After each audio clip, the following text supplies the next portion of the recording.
Thank you and welcome to the show this morning. The topic this morning is Brown versus the Board of Education and segregation in public education in the South. And we're fortunate to have with us to talk about Brown versus the Board of Education and segregation in public education in the South, Miss LWynn. Miss Wynn is an administrator at the Tennessee Historical Commission as well as a professor at Fisk University. And with Miss Wynn is Professor LWynn.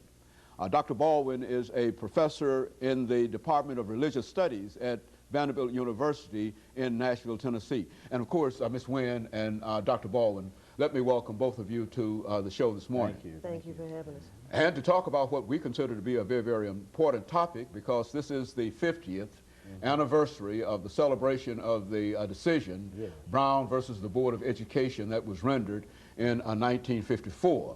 And what we've decided to do, because we believe this to be a very, very important decision. As a matter of fact, I think it has been said that this is almost the most important decision since the end of slavery in 1865.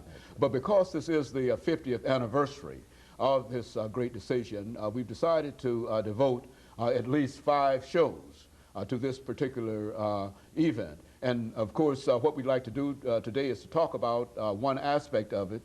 We've already dealt with Brown and law. Now we would like to talk about Brown and segregation in public education in the South. And of course, let's start off, Ms. Wynn, by having you to give us some information about your background, your education, and Dr. Baldwin will do the same thing, and then we'll get into a discussion of Brown and education in the South. Okay, I'm a native of Nashville. I've lived here all of my life. I was educated in the parochial and public schools of Nashville, and I received my collegiate and post-baccalaureate education at Tennessee State University. I have a master's degree in history and a master's degree in public administration. Over the last several years of my life, I've been employed with the Tennessee Historical Commission, where I serve as assistant director for state programs, and I also teach history at Fisk University.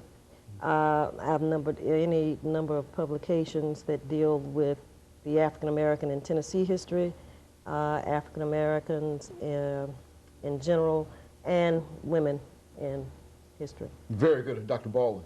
Well, I'm a native of Camden, Alabama, and I had a lot of exposure to what was going on during the Civil Rights Movement. I was educated in the public schools of Wilcox County, Alabama. I received my diploma from Camden Academy, did my college work at Talladega College, went from there to seminary, Crozer Seminary in Rochester, New York, and received a PhD from Northwestern. And I've been teaching now for about 25 years. Most of my teaching focus in the areas of church history, African American religious traditions. And I've published several books on civil rights movement, most of which focus on the life, thought, and activism of Dr. King. So I'm very interested in all of the events surrounding the civil rights movement, particularly the legal side of the struggle, which is what we are here to talk about today. Very good. And of course, Ms. Wynn, what we'd like to do today, as we indicated earlier, is to talk about public education in the South and the impact that Brown had upon public education. Let's see if we can have you to start off at least this first segment by giving us some information relative to segregation in education, in public education in the southern parts of the United States of America. I think in order to understand Brown versus Board of Education, you have to go back to 1896 with the infamous decision of the Supreme Court in Plessy versus Ferguson. That case legalized segregation across the board, education, public accommodations, as I say in my class, you know, segregation from the cradle to the grave. It solidified and sanctioned segregation in the country. You know, the country's highest tribunal said it was okay to segregate people based on their races. So I think in order to understand Brown, you really need to understand what that case really meant in terms of national policy across the board.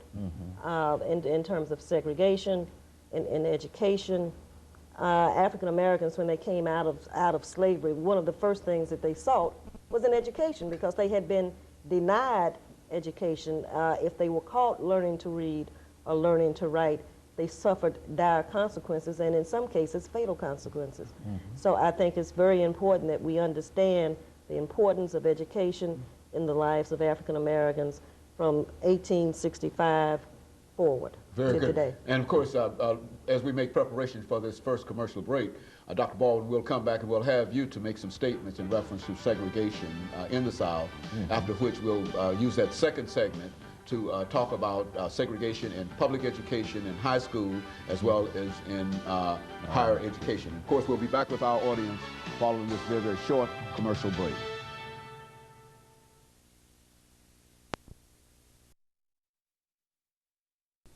The topic is